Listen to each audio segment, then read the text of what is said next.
నేనున్నానని నీకేం కాదని నీ తలరాతని మారుస్తానని. మార్చేశారు కదా, మీ పేరు మీద ఉన్న ఇల్లు నా పేరు మీద రాశారు కదా, ఆ ఇంట్లో నన్ను ఉండనివ్వట్లేదు. నీకు నేనున్నాను కదా, అందుకే మనం ఎక్కడికైనా పారిపోదాం. పారిపోయే ముందు ఎవరిని గుర్తు తెచ్చుకుందాం? జంప్ అయ్యే ముందు ఆ జంపుని గుర్తు తెచ్చుకో. రన్నింగ్ లో నాకు చిన్న డౌట్ వచ్చింది. ఏంటి మాధురి? నా కోసం నువ్వు చచ్చిపోతావా? నేను చచ్చిపోతే నిన్ను ఎవరు చూసుకుంటారా? అందుకే నువ్వు నాకు నచ్చావు. నువ్వా మాధురి? మాధురి పద వెళ్దాం. మాధురి పరిగెడుతుంటే ఆయాసం వస్తుంది.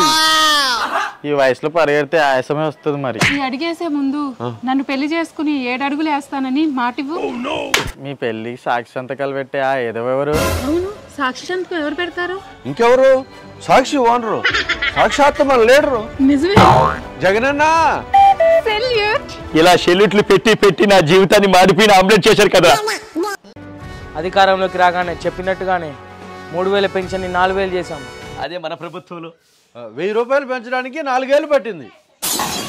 విజయవాడ వరదల వల్ల నీళ్ళలో ఇబ్బంది పడ్డ ప్రజల్ని కాపాడి సాయం చేశాం. అదే మనం ఏం చేసాంరా?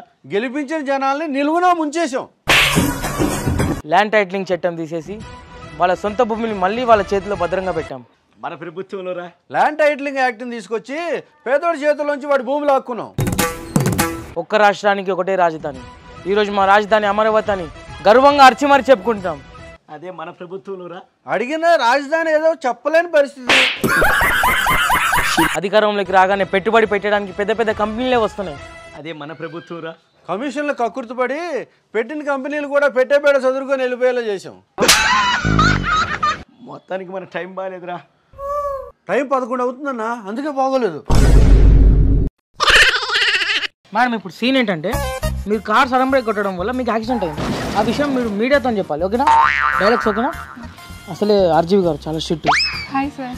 ఆయన చూడు మేడం, మనమే చూడాలి. ఆర్జీవి నువ్వు వేసాడు బాబోయ్. Scene number 1 take 11 action. అసలు ఏం జరిగిందంటే దువ్వాడ వాణి అన్న మాటలకి తీవ్ర మనస్తాపం కలిగి నేనే కారుతో గుద్దుకుని ఆత్మహత్య చేసుకుందాం అనుకున్నాను. సీన్ ఏంటి నేను చెప్పే డైలాగ్ ఏంటి? ఎందుకు మార్చారు సార్? చెప్పాను సార్, కానీ వాళ్ళ పర్సనల్ రైటర్తో మార్చేసుకున్నారు. ఎవరా పర్సనల్ రైటర్? కమింగ్ సార్ వచ్చాడు సార్, దువ్వాడ సీను అని. సీను కాదు, రాజు. రాజో పూజో ఇక్కడ డైరెక్టర్ నేను. నువ్వు నా డైరెక్షన్ పని చేయాలి, ఓకే? డైరెక్టర్ ఎవరైనా నేను ఆయన డైరెక్షన్ లోనే పని చేస్తాను.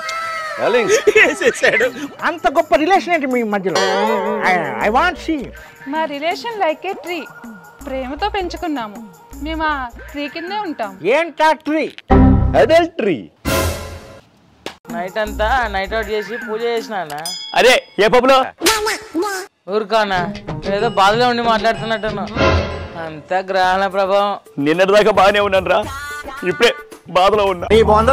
ఏమైందన్నా? ఆంధ్రప్రదేశ్ లో వరదలు వచ్చి కష్టాల్లో ఉంటారు అనుకుంటే ఈ బాబు వచ్చి ఆ బాధలన్నీ తీరుస్తున్నాడు రా. ఏం చేస్తావు? ఇప్పుడు ఏమంటావు? ఆంధ్రప్రదేశ్ ప్రజలకి మళ్ళీ వరదలు వచ్చి కష్టాలు ఎక్కువ కావాలంటావు, అంతేనా? నాకు వదిలేవచ్చు కదా. నీ నోట్లో ఉడకపోయ్యా, చాలా సంబరపడి మాట చెప్పావురా. దీనికోసం సింపుల్ అన్న, ఒక యాగం చేయాలి. ఏ యాగం రాదే? మండి యాగం అన్న, మస్తుంటది. చెండి యాగం విన్నాను కానీ ఇలా మండి యాగం ఏంట్రా? రాత్రి మండి బిర్యానీ తిన్నాను, ఫ్లోలో చెప్పేసిన. మనం ఒక పూజ చేసామన్న. ఈ పూజకి 2 10 కేజీల మేకలు 10 ఉండాలి, ఇంకా 10 నాటుకోడ్లు. అప్పుడు పూజ అదిరిపోద్దన్న.